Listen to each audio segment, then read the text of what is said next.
Okay, there we go. All right. All right. So we're recording and we're live on Facebook. So welcome, everyone. Welcome to our Thursday wellness event. Very happy to see you. We're really excited today. We have our whole Native Peoples Action Community Fund staff today. So really happy to have all of you. Before we begin, I'd like to take a moment to acknowledge the traditional homelands that we're on. Today, I'm zooming in from Anchorage, which is the homeland of our relatives, the Dena'ina.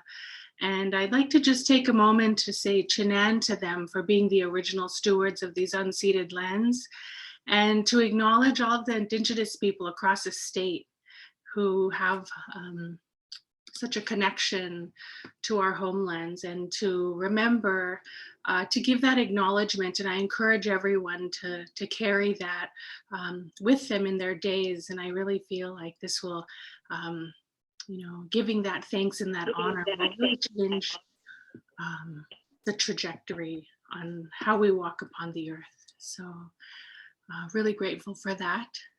So Drin Gwinzi, everyone, Shojrit Rochelle Adams Oji, Wichajet Tsenduk Watsanisi, Drin Anchorage Richie.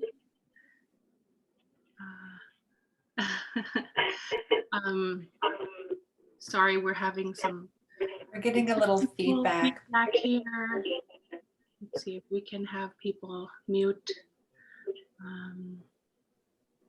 Okay, so Anchorage Gwich'i, Native Peoples Action, and Chigutra Chigos in Indigenous Engagement Coordinator Ichi. So, hi everyone, good day. I've spoken my language of Gwich'in to introduce myself. My name is Rochelle Adams. I'm the Indigenous Engagement Director for Native Peoples Action, and I'm one of your hosts today. And I'd like to hand it over to the other host, Lena, to introduce herself. San Hazoon, good day everyone. Lena Banotzalio Jacob Sauza, Pla Aloha Hutan Sadan Salet Dayakok Lesdo. I am Lena Jacobs. My Danaka name is Banotzalio. I am originally from Tla'aloga, otherwise known as Ruby, on the central Yukon River, but I live in Anchorage on Dena'ina land. And I have the pleasure of working with this team at Native Peoples Action and Native Peoples Action Community Fund. And I'm really excited to continue to host these events that we started up in the spring as a response to the isolation and the challenges that we were feeling living through a pandemic. And we knew that the heart of our work is really around centering wellness and uplifting our people. And so we developed this online virtual programming to be able to do that. And our focus is really on promoting our Indigenous well-being, founded on respect and understanding, grounded in our values and our traditional ways of life. And in this space, it's our intention to uphold these values, including love and respect to one another, responsibility to one another, and speaking with care and holding each other up.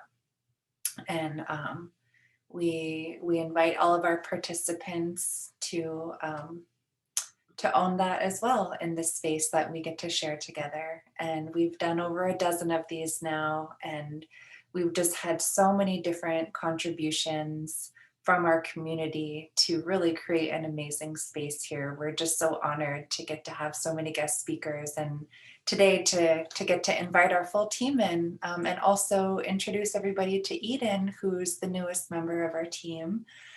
Eden joined on in a part-time role doing voter engagement with folks in rural communities. And Kendra and the other folks that work directly with Eden were just so impressed with the contributions to our work and the really meaningful connections that she was making with our tribal communities, that she was invited to stay on in a full-time position. And so we're really excited to invite her to the team and share this space and hear from her more today.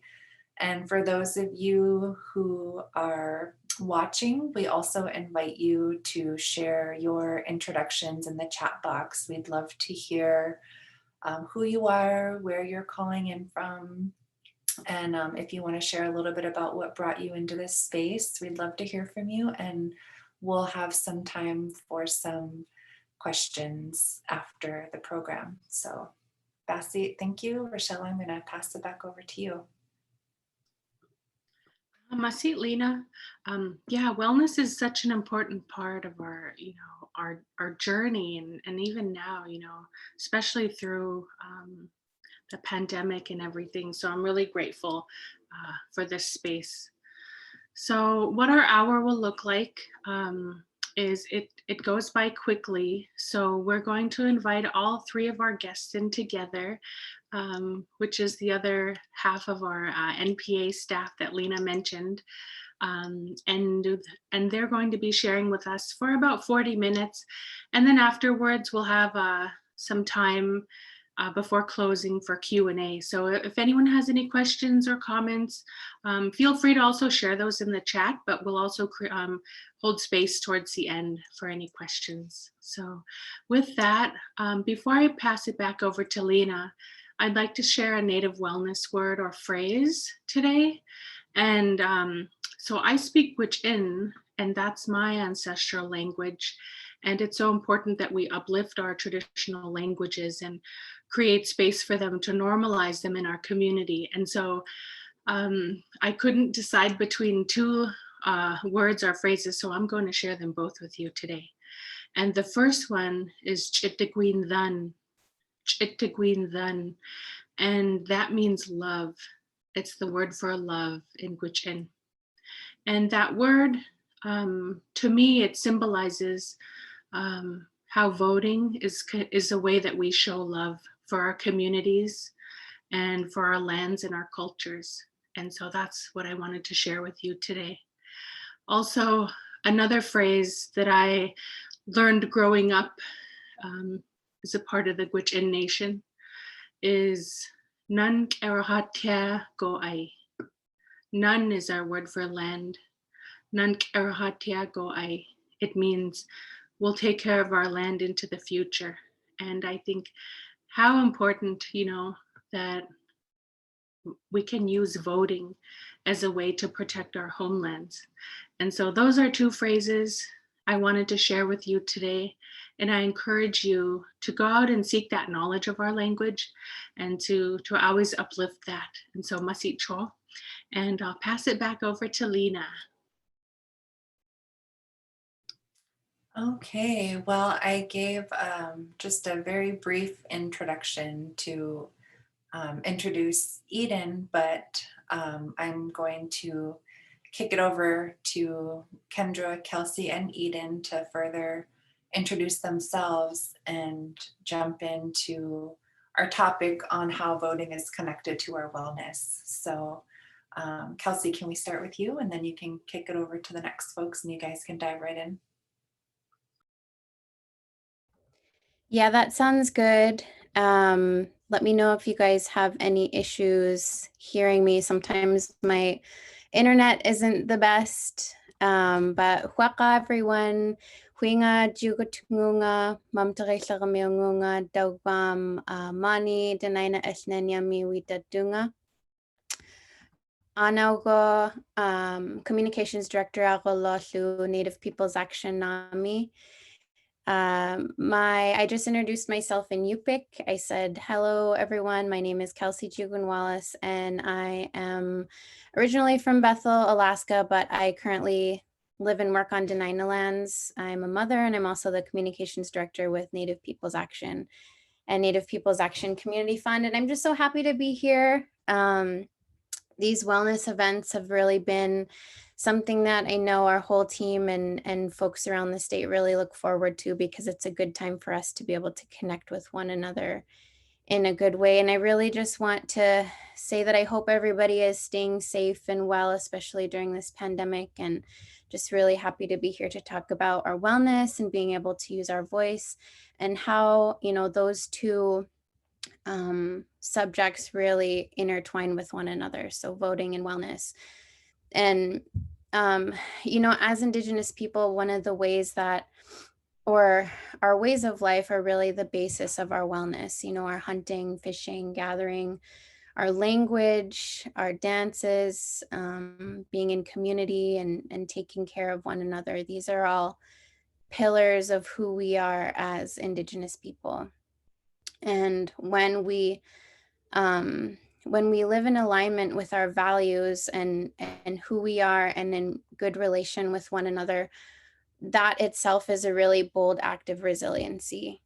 And we have a really long history as Indigenous people that we have had to overcome, and we've overcome it with the love and guidance of those who have come before us. And so at this point in time in the state of the world and our ways of life, it's so imperative that we use our voice in a good way that will uplift the voices of our ancestors and our ways of life, and will lead us in a really good path toward reclaiming and continuing to thrive in our ways of life. And one of the ways that we're able to do this is by using our voice to elect those into positions of power that affect our lives and also affect our animal and plant and water relatives or relations.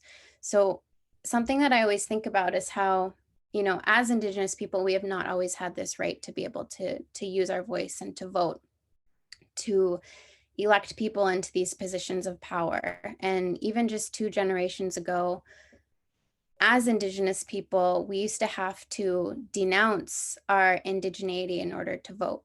So we used to have to also ask 5 white people to sign off in approval in order for us to vote.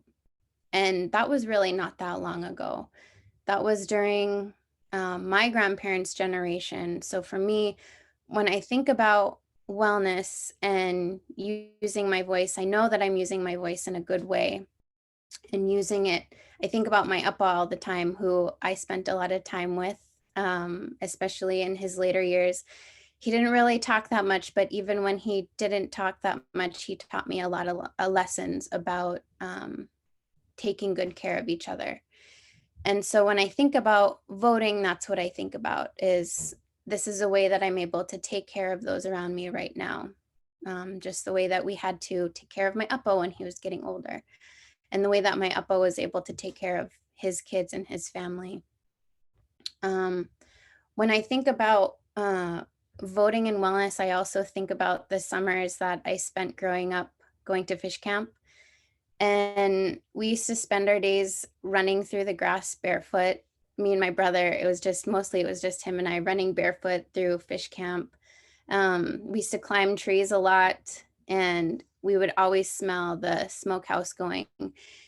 And our family would go out fishing together, and we grew up watching my parents bring in the fish net together, and my dad taught my brother how to drive the boat.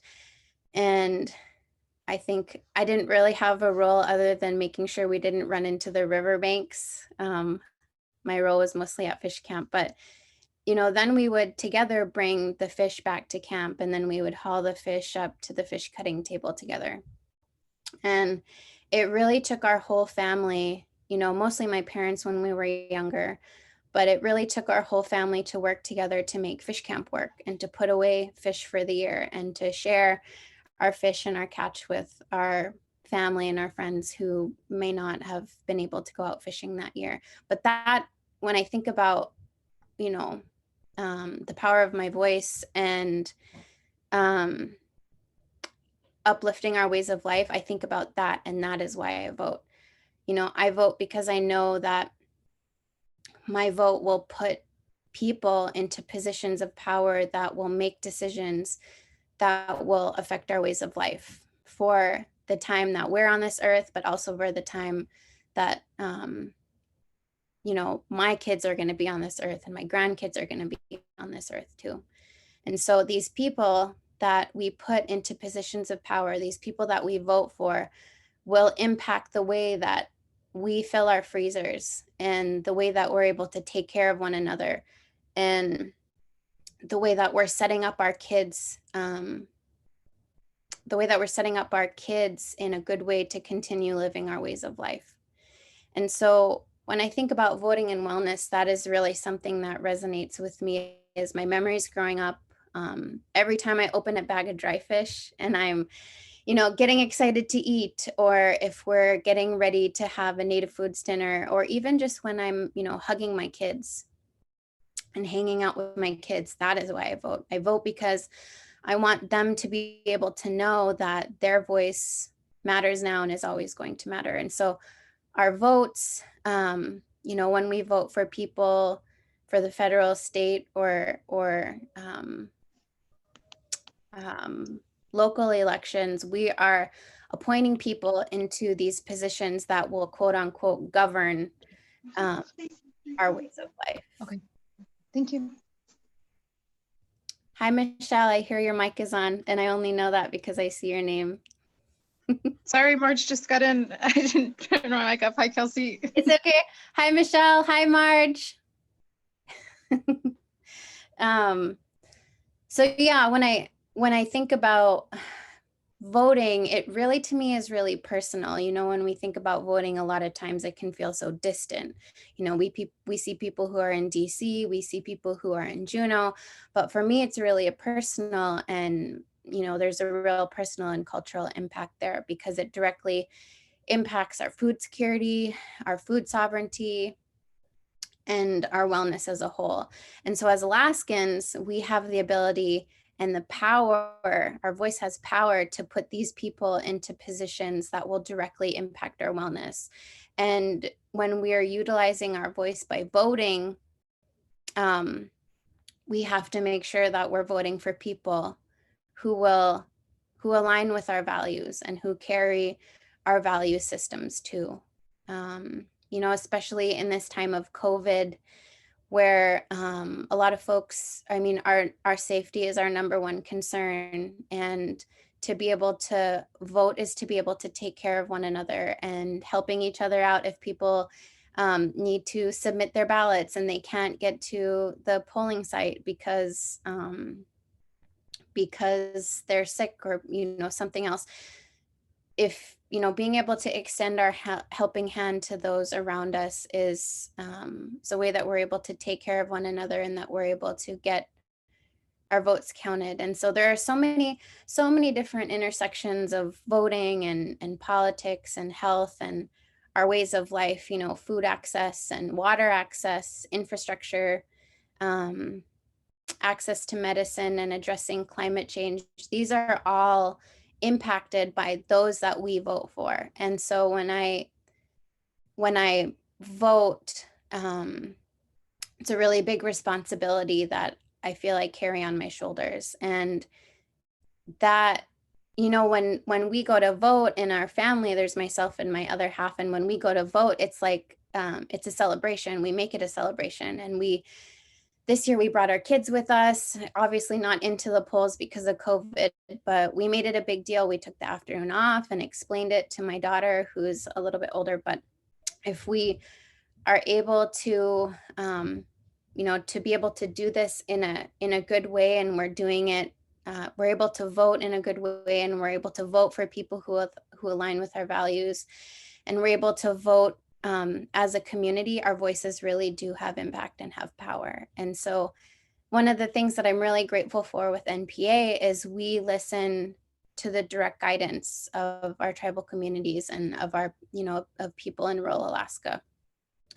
And that is, we align our work, all of our work, with that in mind. Is, we have to listen directly to the people who are guiding our work. And so I wanted to mention that because we're going to be transitioning over to Eden here in a little bit, she was one of our voter engagement specialists and worked directly with or talked with, people in tribal communities all over Alaska. And so I'm really excited that she's on board and that we're able to continue doing this in a good way. And I just really want to remind people to feel so empowered excuse me, to feel so empowered when you use your voice, because you're using your voice for yourself and for your family and also for your community.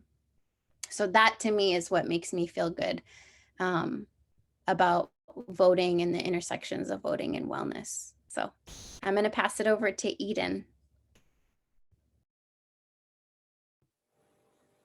Thank you, Kelsey, for that segue and also for sharing your experience with voting. I see everyone's kind of dropping in the chat similar experiences of voting with their kids and voting with their families, and really the power that does come with voting. So thank you again for sharing that.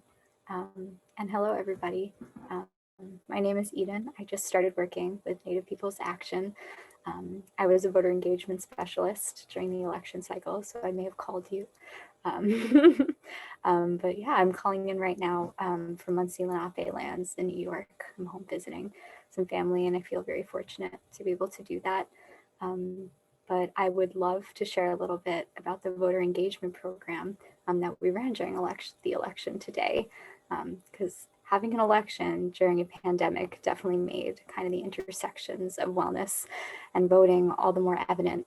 And I feel very grateful to be on the Zoom today and be able to hear Kelsey's story. And I know Kendra is going to share later as well. And it was also a really exceptional experience to be able to speak to people across the state during the election and hear in real time how people were kind of navigating, having their voices heard in such a challenging time while still being safe.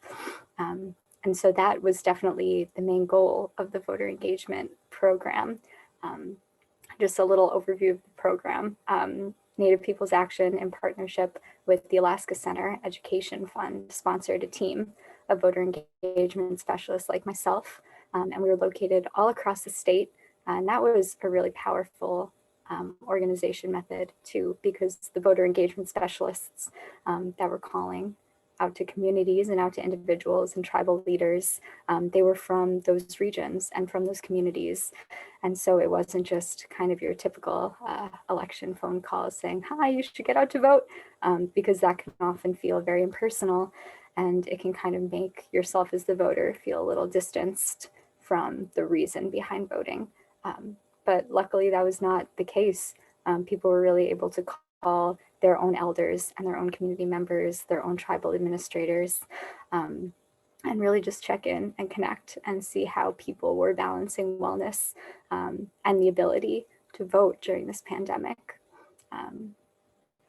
Yeah, and so we were able to hear really a lot of incredible stories. There were definitely a lot of concerns that people were willing to share, both about the ability to vote while dealing with COVID, but also just about kind of living life in Alaska and feeling like their elected officials maybe weren't representing them as well as they could have. A lot of people were very concerned about their subsistence rights, their land right access, their food sovereignty. And of course, those are all cornerstones of wellness and things that definitely should be changed by voting and by using your voice. Climate change, of course, is also an ever prevalent issue. And that was especially true this year when a lot of people were saying that they were nervous that they weren't going to be able to go out to the polls, the river wasn't frozen enough, or there wasn't a polling location in their village, and traveling with COVID was going to be more complicated. And we also heard that there was some challenges getting PPE, hand sanitizer, absentee ballots, that kind of thing. Anyway, so those are all, I guess, some of the more negative things that we had heard, but they also became very, very powerful things, because in those same conversations, I know personally, and a lot of the other voter engagement specialists that I was able to speak to during the program reported that people were actually really excited to vote because of all of these things. And so during these conversations, people also expressed what they were doing to kind of counteract that. So I know our voter engagement specialists down in Southeast, there were a lot of community gatherings there when it was appropriate about the roadless rule. And that became an opportunity for people to kind of connect these issues of health and wellness with the ability to have their voices heard, not just on an individual level, but also on a community level, which is really powerful. And I guess that's another thing about voting, is that when you are able to speak up for your own wellness, you can do so with other people that are also addressing the same elements of wellness. And just like there's power in one voice, there's lots of power in multiple voices, which is very cool. And a lot of people, when we called back after the election, also had really great stories to share about how their tribe supported them during the election. So those issues initially with receiving an absentee ballot or being a little bit confused about how to vote during a pandemic, and when there was a lockdown, that kind of translated to a lot of people talking about how their tribe elected an elections official that was in charge of the election and in charge of making sure everyone had masks and hand sanitizers, and that the election went smoothly if people were voting in person. We also heard that tribes organized rides to polling locations for elders or people that were disabled. There were even reports that when there were snowstorms, volunteers had gotten together to shovel out cars so that people could go and vote, which I think is very cool, very Alaskan.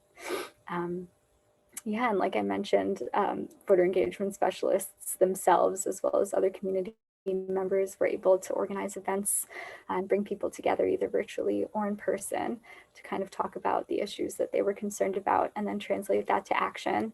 And that really manifested in a lot of people saying that more people voted in this election than in previous elections, which is something we had heard about the primaries as well, which is really, really encouraging, or just proof that voting can be a really good way to mobilize your community. Yeah, and so just hearing all of those highlights was very refreshing, because it also shows that, of course, wellness can be connected to voting, but that is definitely something that is believed and known and something that people are already acting on. And so it's really important to continue to perpetuate those efforts. And I felt really grateful to be able to hear that people were already doing that. Yeah, communities coming together to help each other and acting as communities. That can be wellness, and that can also be voting. So that is my little spiel about the voter engagement project. Again, it was really exceptional to be a part of and to be able to learn.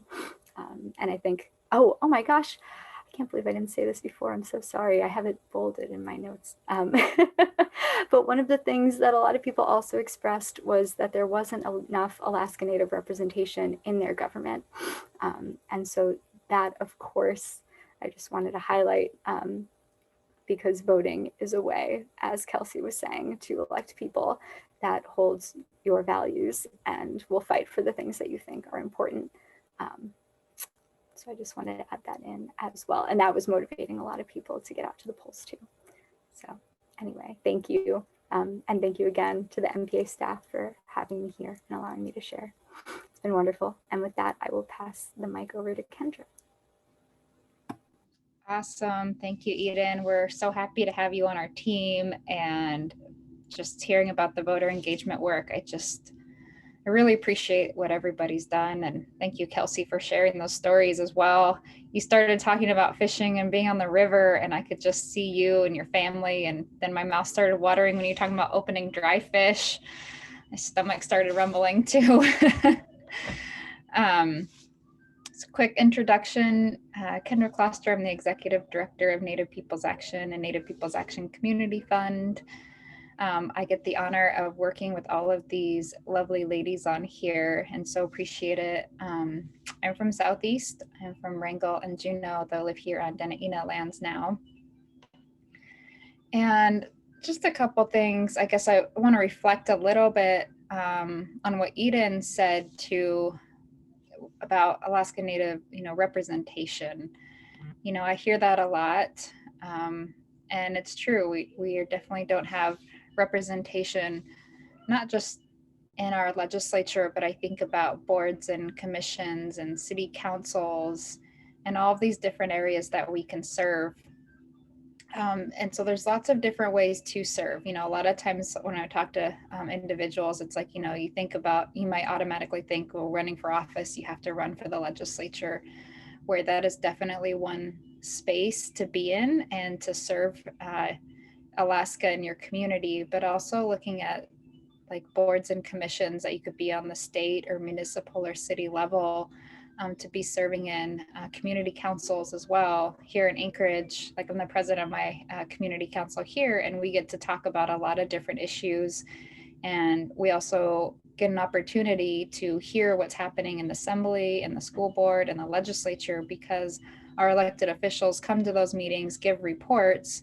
And that's an opportunity too for us not only to ask them questions, but to bring issues to them that they need to hear about and to talk about. And one of those examples, when I was at my community council meeting, we were talking about, public safety. And what I brought up, and I said, well, why have I not seen any action around missing and murdered Indigenous women and girls? Because this is such a crisis that's happening in our community right here in Anchorage, all over our state. But I was talking to an assembly member, and I said, what are you guys doing? What are you doing on this right now? I want to know. And right then and there, they just said, okay, well, you need to come and please come and present to the assembly. So we did. So Native Peoples Action, myself and Rochelle and Tammy with Alaska Native Women Resource Center, we did, and we went and presented. And that just helped bring things forward. Now we have, the last couple of years, we've had resolutions passed in the assembly. And I recently joined the Public Safety Advisory Commission for the municipality of Anchorage, along with 3 other Alaska Native women. So there's 4 of us now serving on this commission and reinvigorating what this commission does and asking the questions. And we get the opportunity to bring that information and ideas. We hear from the public, we talk about those issues, and then we offer recommendations to our assembly. So there really are many different ways to be serving. So I just kind of wanted to offer that up. And one of my most favorite things when thinking about serving on this advisory council is I did it with, with my friends, with my fellow Indigenous women warriors. And so it becomes not so overwhelming and scary, I guess you want to say, is there's 4 of us on this commission, and with some other great commissioners too, who we are learning from as well. But that's just something I wanted to offer up when you think about that. Do it in community, do it with your friends, and you don't have to do it alone, and make those spaces comfortable for you. So when getting back to as well to voting, where I was just kind of nodding and shaking my head whenever Kelsey was talking, because I think a lot about that, and the work that we do is often related to my kids. I think about when I go home, we go, same thing, I was thinking about fishing, going on the Stikine and king fishing and going for sockeye, also thinking about how much it's changed. And thinking about, maybe when you're not on the river, you're thinking about regulations, but there are different ways that we get regulated by, like, Fish and Game, or regulated, by, our waterways, and that's all directly reflected on who we're representing. So you think about that too, is I want to make sure that there are, that the way that they're managing our fisheries are good for us and for Alaskans. And so we can continue to have just this amazing gift here. So my family can be out, hunting and fishing and living their way of life. I know things change a lot through climate change, but it's multiple different factors that we really have to think about. So that's when I think about voting, that's kind of the things that I think on, is who's going to have my similar values and be able to carry that forward. And also something that when I came on board with NPA, I was a legislative staffer. And that was one thing that I noticed a lot is, where's our Alaska Native representation, but also where are those relationships with our tribes? And we really should be seeking their input on all our legislation and how does that work. A lot of times I know you can get spun up and, oh, I got to quickly get this bill filed. I got to do this. I have to run this amendment. But we really need to ensure that we're working with our communities. And so this is something I really bring to NPA is hearing from our communities first and having that be guiding our work. And that's something that I talk a lot about, to legislators or really anybody that will listen, is how are we working with our communities and developing those, government to government relationships with our state, federal, and tribal governments. But I digress a little bit. It's all within the same topic, but something I wanted to bring up that's on my notes here that tells me to talk about. We talk about all these great things and why voting is important and the people that we put in office. But we got to think about some of those things that happen, those that are in office that are trying to put in increasing barriers and voter suppression. We see it. Eden talked about the barriers that we already have here in Alaska. We already have barriers in many different ways. We saw communities that did not receive their absentee ballots. We saw communities that didn't get all the PPE that they needed. That was something that we tried to really respond to when we heard from tribes. And when Eden or any of the voter engagement specialists would call and say, tribes don't have enough PPE, I'm like, send out boxes. We're going to send out all kinds of stuff. What do you need?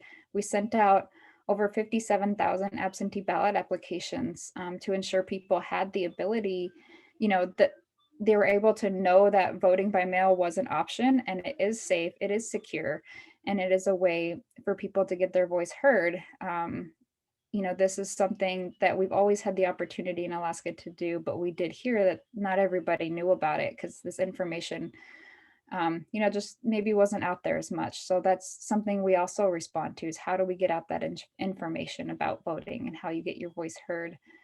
But some of the people in the legislature right now are putting in legislation that want to make it even harder. So majority of Alaskans did a bipartisan effort to put in what's called automatic voter registration. So when you sign up for your PFD, you are registered to vote. We now have legislators and our lieutenant governor saying, we don't want this to happen. We're going to roll this back. So you're not doing that. And so there's a bill in the legislature right now that will do that, multiple bills that are probably going to be filed. And in addition to this bill, which is Senate Bill 39 by Senator Shower, it not only rolls back AVR, automatic voter registration, but also would make it a crime for what Eden was describing, was community helping community in such a way, is very specific, that if I wanted to go over to my neighbor's house, or our tribal leaders wanted to go and collect ballots and turn them in, under this bill, if it were to pass, it would make it a crime to do that. The only people that would be able to help individuals vote would be someone that might be living in your home or an election official. And that's obviously very problematic. As we just heard, we had tribal leaders and people within the community that were designated to help people to vote. And I think about like my grandmother. She is actually at home. She's 92. She lives by herself. And she did need, assistance to get the ballot. She doesn't use the internet. So it wasn't, she needs help to be able to do that. And I was not comfortable having her go and vote in person, but she doesn't have anyone living there. She doesn't have any like certified caregiver because she lives on her own, but she's doing great. And so it would have been very problematic if we had this in place. Basically having someone to go help her vote would turn them into a criminal unless there was a specific, it's just, why put these barriers into voting in when we already have so many barriers in Alaska? So this is just a reflection of, we have some people in the legislature that are just not understanding the barriers maybe that already exist. We know that we've heard over and over that voter fraud, we've heard it, right? We heard it a lot through this election, and then courts continually to throw it out that no, this has not been voter fraud. And even our lieutenant governor said that, in 2020, he did not see voter fraud, even with automatic voter registration. So we're not seeing that. There's not a problem that they're taking care of. what I want to see our elected officials doing is removing the barriers that we already have. Let's ensure that every community and every person is getting a ballot. That didn't even happen in our primaries. They missed even sending ballots to a community. You know, and I don't mind. I'm happy to help people vote. I'm happy to send absentee ballot applications and do these voter engagement programs and walk people through the process. But we also need to hold our elected and our state government accountable to carrying out these elections and doing this themselves, and making sure the education is out there, making sure that there are poll workers. Days before the election, we were getting phone calls that there are at least 6 communities that didn't have poll workers. These are barriers that we need to be taken care of now. We need to making sure that everyone has this ability to vote, and our rural communities are getting hurt the worst. And so, you know, I would just encourage everyone to just, you know, look at the things that are happening. And you can follow us on, you know, Facebook and newsletters and Twitter. Kelsey is great about putting out information and breaking down processes and how to get your voice heard, and writing letters or calling your legislator, putting out information on when these bills are coming up to vote. And it's so important that they hear from us, they hear from all Alaskans. So I just encourage you to get involved. And if you've got questions, call us up. All our information is online and available. And if there are things that you need help with, we'll get it for you. But I just wanted to kind of raise that alarm, because that's very alarming to me when I saw these things happening, of just knowing we've pushed so hard to have legislation to remove these barriers. And now we have a legislature that's doing the opposite. I do want to mention that there is a really good bill, House Bill 66, which really took what we have learned over the years on what these voting barriers are, including things that we heard from the voter engagement specialists. Is we shared this information with our legislators to say, this is what we heard, from our communities, and here are some things that need to be put into place. And that includes things like ballot curing. What happens is, if your ballot gets rejected because of one reason or another, maybe there wasn't a secrecy sleeve in there, or your signature didn't match, or just something like that, you don't have an opportunity to go and cure that mistake, so your vote counts. And many states actually do that and give you this opportunity to go in to ensure that your vote will count. So that's one of the things that we had heard, that some of the special needs ballots were rejected and there was no opportunity to cure that. So that's something that's in that bill, along with many other just voting reforms, of trying to make sure that every place has the same voting location, so it's not changed around all the time, and trying to increase the wages that are being paid to our poll workers, because they're so essential and so important. Let's be sure that we're compensating them for their time and their expertise. So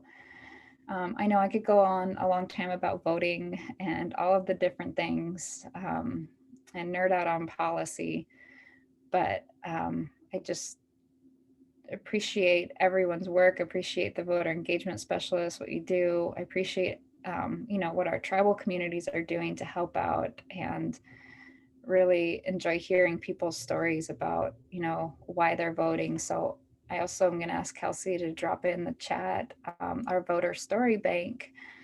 We just want to hear about your experience, good, bad, ideas that you might have, because the ideas on how to make this process easier or better, we'll take those stories and we'll share them with our elected officials and work on your behalf to get those changes, so we don't continue to see these barriers. I'm just done. I'm done hearing the bad stories. I want them taken care of. I want us to be able to have that access and the ability to vote, no matter where in Alaska you live. It shouldn't matter if you're in Anchorage versus rural Alaska. You should have that same opportunity. So please, I hope that you'll share your story, and check out our Facebook page and follow us to see what what's happening and bills around voting, but also around other things. We follow lots of issues, anything that's going to impact our communities, and we try to share out that information with you as best as possible. So Gunishji Shawa.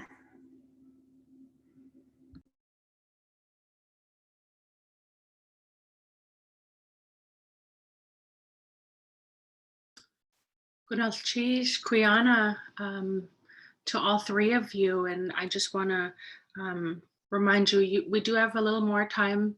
And also, if there's anyone that has a question, we'll get to that in a minute. So with any, I'd like to open it up for Kelsey or Eden to share any additional comments or any stories that they would like to share as well.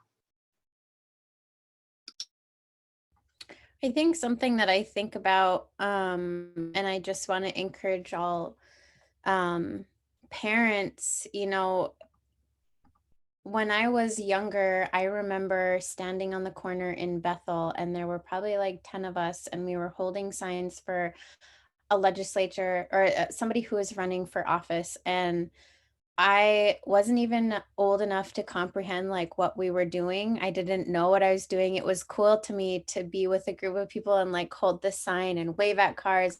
I was just really excited.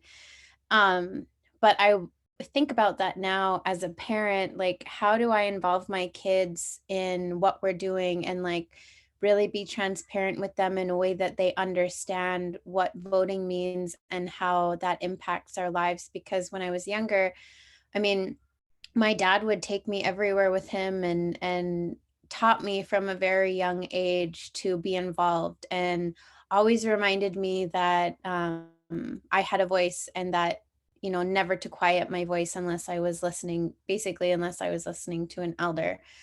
And so I think about that now in my role as a parent is, you know, I have a 4-year-old and a 1-year-old, and I know a lot of us have kids too, is how do we bring our kids in, and how do we talk with them in a way that they will know, you know, what the power of their voice and their vote have, because we have so many different ideas for, you know, for the future. But one of the highlights from this last election season that we hosted a youth panel in October, and those youth were talking about voting and protecting our lands and waters and what it means and how they feel as an Indigenous person going to vote. And they just brought so much fire.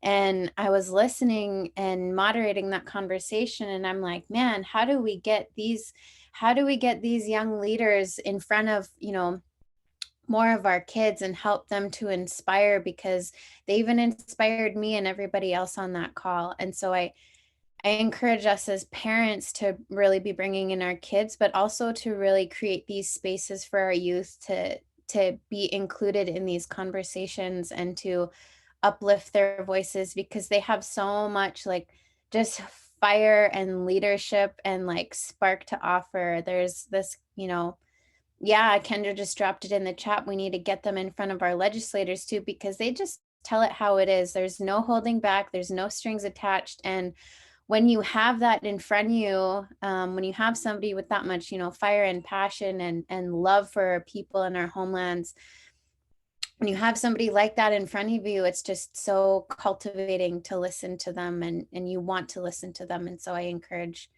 us as parents and, you know, people to be able to create these spaces to include our kids and to include these young leaders too, because they bring that fire and that like spark and excitement and get stuff done. And I think that's what we're just ready for.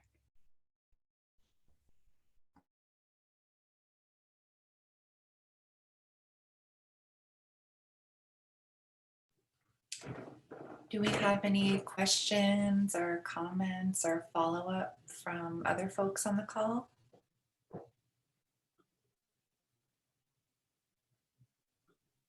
Hey, it's Michelle. I have to jump off here pretty soon to attend this training, but I just wanted to share that I think another barrier for voting is like, for me personally, my family, I'm the oldest of 5 siblings. I have my mom who's Alaska Native, and my dad who's non-Native, but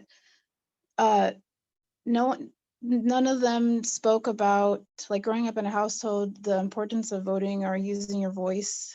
And I honestly didn't realize that how important it is to vote until I took a communications class at UAA a couple years ago, and our biggest project was to increase voter registration for UAA students, and the deadlines, and what you need to know and how to register, and a lot of students at the university didn't know how to register, and just bringing them access to register. And like, after that class, like, sharing it with my family, and a lot of my other extended family members, they also grew up in a household where voting is not talked about, or they just don't do it. And so I think that's also kind of a barrier for some families too, is that they just don't,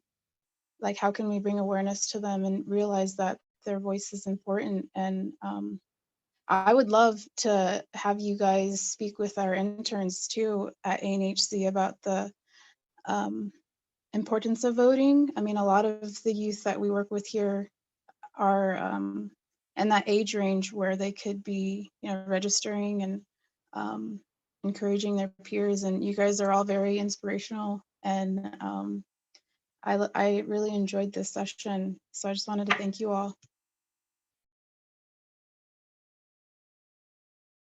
Thanks Thanks, for joining Michelle. us today. Yeah, It's and so good to hear your voice. And It's good to yes, see we you, would love to Miriam. take you up on that offer to do something with your interns. Yeah, no, I would love that. Definitely, I'll keep in touch with you guys. I have your contact information. So I appreciate you guys putting this workshop on.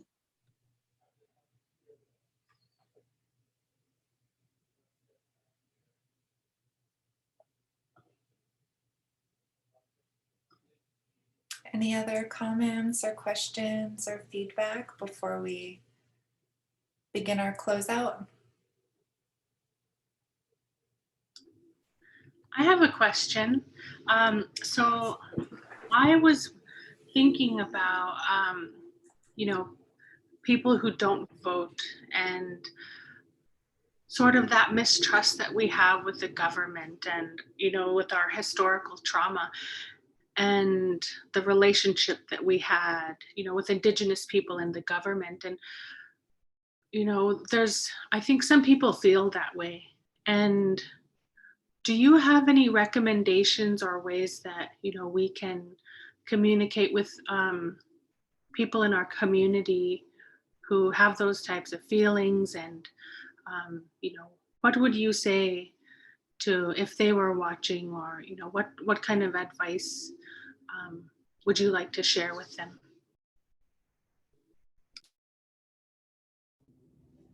I appreciate that question, and I'll comment a little and then let anybody else do it too. And I get it, I get the mistrust that's there, and not feeling too that you're being represented or heard. But I also think that's why it makes it so important to be getting involved, is because your voice is not part of this process. They're not hearing this whole other side. And a lot of times we need to get in there and we need to change it. And so we need to change it by, having more of our voices heard, having more people in this, in the legislature or on a, city council to be changing those policies. There's, I know everyone might not love the system that we're in, but if you want to go in and we need to change that system, this is the system that we're in now. But if we have more elected officials, we have more Alaska Native representation that really understand the core values and understand and live the way of life that many Alaskans live, you can be making those changes within our policies. And so that's, I guess I encourage everyone to make sure to go and vote and to research, who those individuals are that do share your values and that will stand up for your values and that will push to make those changes within the system. And we need to have multiple people there, right? It's going to be hard for, just a couple people really fighting against the system. But how do we get more Alaska Native people and those who will also think about our wellness and protecting our ways of life to make those policy changes and to create those government-to-government relationships with our tribes? Something that some people may not know is that our tribes are not recognized in our own state statutes. We're federally recognized, but we're not even recognized hardly by the state. And so we can have people, our government saying that, no, we're not going to have these type of government-to-government relationships with our tribes, which I think is wrong. But if we have more people in our legislature that are saying the same thing, we want these government-to-government relationships, we need them, our tribes' voices need to be heard, then we can make those changes. And I do want to say too that public comment when going into legislation and policy can sway things. I've seen it.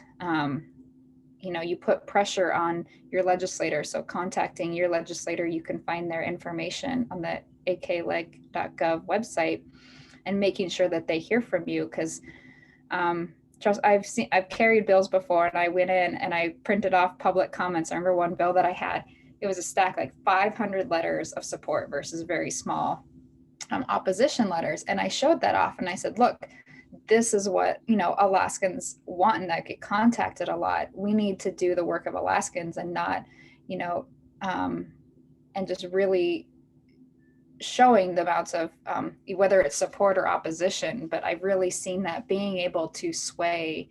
But if your voice isn't heard, then people don't know. So I guess that's kind of my thought. Is just we really, if you want to change those systems, and you need to make your voice heard, you need to vote, you need to call in, you need to do public comment. And I know it's a lot to track. There's a lot going on. We all have families and things of taken care of, but know that NPA is here to support. So if you have questions, if you want to know what's going on, we're going to put out information and try to make it as easy as possible. But let's vote to change these systems and to put people into these positions that will make these changes that we need to see. Really quickly too, I wanted to add to that is, in addition to keeping up in touch with those in the legislature, if you are inspired or if you know somebody who's inspired to run for office, now is the time. There is so much momentum right now. And we saw that in the 2020 general elections when the 2020 general elections were historic. In that there was such diversity with lawmakers who were being sworn in, but it was also a record-breaking year for the number of Native American and Alaska Native candidates across the country. And in this last general elections, more Native Americans were elected to Congress than ever before. And so I think that we're on the right path to being able to build that trust back. Because we know that there's a long history of distrust, but I feel so much, I feel a little bit of peace knowing that we're on this trajectory of people who are feeling inspired to stand up themselves and run for office and to see themselves in these different positions of power. So that's what I wanted to say. And I would also just love to add really quickly to those two. Really powerful comments. Thank you guys. Just that voting it can just be one way to have your voice heard and to advocate for yourself and your community. And in tandem with other things, it can really build a movement. And that's really what movements are made of. It's a bunch of different people contributing in the way that they can, the best that they can. And that is where the true power lies.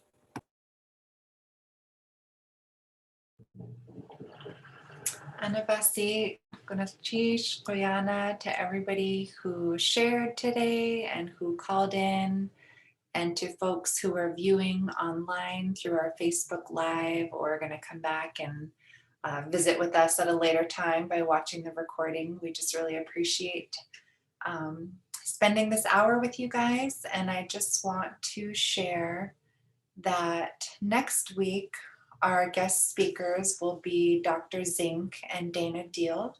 Dr. Zink is the Chief Medical Officer for the state of Alaska, and Dana Deal is the Alaska Native Tribal Health Consortium Wellness and Prevention Director and co-lead for the state's vaccine task forces, that's a mouthful, health equity group. And so we'll really look forward to hearing from these experts on what's going on with our pandemic situation and being rated #1 in the nation for a rate of vaccine for our community. And we're just really looking forward to spending time with them, and we invite you all to join us then. Rochelle, anything else? Yes, Basit Lena, Masit Cho to our Native Peoples Action Team. I wanted to just share something that I saw in the chat shared by Mamie Williams. And I thought this was so powerful and amazing. So I'm just going to read what she wrote with her permission. She said, taught family history to strengthen children, family connections, history, the family structure from parents' balance, grandparents to aunties. Oh, I'm sorry. Let me go up a little bit. She said, the ancestors left this medicine created from the sum and depth of their experiences, and it is strong. The grandmothers will whisper through your blood memory. Remember that the blood that flows through our veins comes from resilience and strength. And she said some words in Tlingit too. But I just want to say, Masi Cho for bringing that wisdom and sharing that with us. And we appreciate our viewers for being here. This is the type of power and the strength that we're talking about. And this is the honor of protecting our people that we're carrying on. And through this work and through voting and through wellness. And so I just want to show my appreciation and gratitude for everyone doing this work. We see you out there and it's making a difference in our community. So thanks everyone. We're looking forward to next week and all of February. We have some really amazing guests lined up. So we're looking forward to seeing you there with us. So Masit Cho, everyone. Take care. Bye. See you.